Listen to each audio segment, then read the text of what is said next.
Kayak mana ya ekspor barang keluar? Masa aku sendiri yang antar ke sana? Bingung ya gimana caranya? Iya. Nih aku kasih tahu.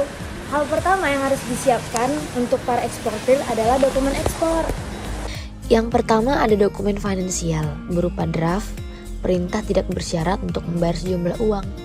Yang kedua ada dokumen komersial meliputi invoice sebagai penjualan barang, dokumen transportasi sebagai bukti pengiriman barang, dokumen asuransi sebagai bukti penutupan risiko asuransi, dokumen penunjang lainnya packing list. Packing list merupakan dokumen rincian lengkap tentang barang yang terdapat dalam peti jenis bahan pengemas serta cara pengemasan. Yang selanjutnya adalah dokumen weight note, kemudian dokumen certificate of quantity, certificate of weight, dan dokumen chemical analysis. Dokumen chemical analysis berisikan analisis data kandungan bahan kimia yang terkandung dalam produk.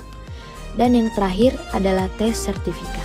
Nah, yang kedua ada Incoterms. Incoterms itu merupakan kepanjangan dari International Commercial Terms yang menguraikan mengenai kegiatan kewajiban biaya pada kegiatan yang dilakukan.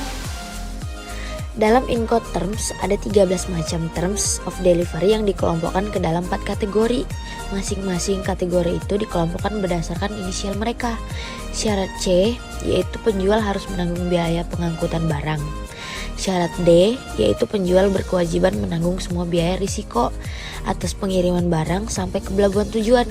Syarat E, penjual menyediakan barang di tempat sendiri di gudang atau pabriknya. Kemudian pembeli harus mengurus sendiri pengangkutan barang dari negara penjual. Syarat F yaitu penjual hanya berkewajiban menyerahkan atau mengantarkan barang ke sarana pengangkutan yang ditujukan oleh pembeli. Nah, selanjutnya aku bakal jelasin mengenai impor dan ekspor. Nah, yang pertama itu kita harus menemukan pembelinya terlebih dahulu. Setelah kita udah menemukan pembelinya, perusahaan eksportir mengirimkan oversheet kepada perusahaan atau negara yang akan dituju sebagai rekan trading, disertai dengan brosur-brosur dan perangkat pendukung seperti prototype dan lain-lain. Kedua perusahaan eksportir akan menunggu respon dari perusahaan importir. Respon yang akan diterima adalah dalam bentuk order sheet. Setelah terjadi kesepakatan antara kedua belah pihak, dilakukanlah sales contract. Setelah terjadi sales kontrak, apa yang harus saya lakukan? Di dalam sales contract berisikan metode pembayaran yang akan digunakan dalam transaksi tersebut.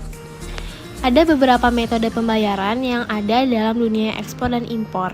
Yang pertama adalah LC atau Letter of Credit. Letter of Credit adalah sebuah metode pembayaran yang biasa dilakukan dalam transaksi perdagangan internasional seperti ekspor dan impor. Letter of Credit sangat terjamin dan sangat sulit untuk melakukan penipuan, tetapi biaya Letter of Credit sangatlah mahal. Pembayaran dengan metode ini terhitung mengurangi keuntungan. Letter of Credit terdiri dari beberapa jenis, antara lain Letter of Credit Revocable atau eksportir yang memilih bank. Kemudian ada Letter of Credit Irrevocable di mana importir yang memilih bank. Kemudian ada pula transferable atau Letter of Credit Transferable, yaitu beneficiary boleh meminta bank untuk memindahkan dana ke pihak ketiga. Eksportir memiliki partner lain. Selanjutnya ada Letter of Credit Red Clause yaitu LC menggunakan DP. Jenis pembayaran yang kedua adalah Payment in Advance. Dalam metode ini, pembayaran dilakukan di awal transaksi atau sebelum barang dikirim ataupun sebelum barang sampai. Metode pembayaran selanjutnya adalah dengan menggunakan Open Account. Dengan metode ini, pembayaran dilakukan setelah barang sampai di tempat tujuan atau bisa juga dikatakan dengan pembayaran di akhir transaksi. Kemudian ada pula metode pembayaran dengan nama Bill of Exchange. Bill of Exchange adalah alat pembayaran yang dibuat oleh bank dengan dokumen-dokumen tertentu. Ada dua jenis bill yaitu Side Bill dan Usance Bill. Sedangkan metode pembayaran yang terakhir adalah consignment, di mana barang akan dibayar setelah terjadi penjualan oleh importir. Terima kasih kepada Vivian dan Anjani karena telah menjelaskan kepada saya bagaimana mengekspor barang dan peraturan apa saja yang harus dipatuhi oleh para eksportir, dimulai dengan adanya dokumen yang harus disiapkan, Incoterms, sales kontrak, dan metode pembayarannya.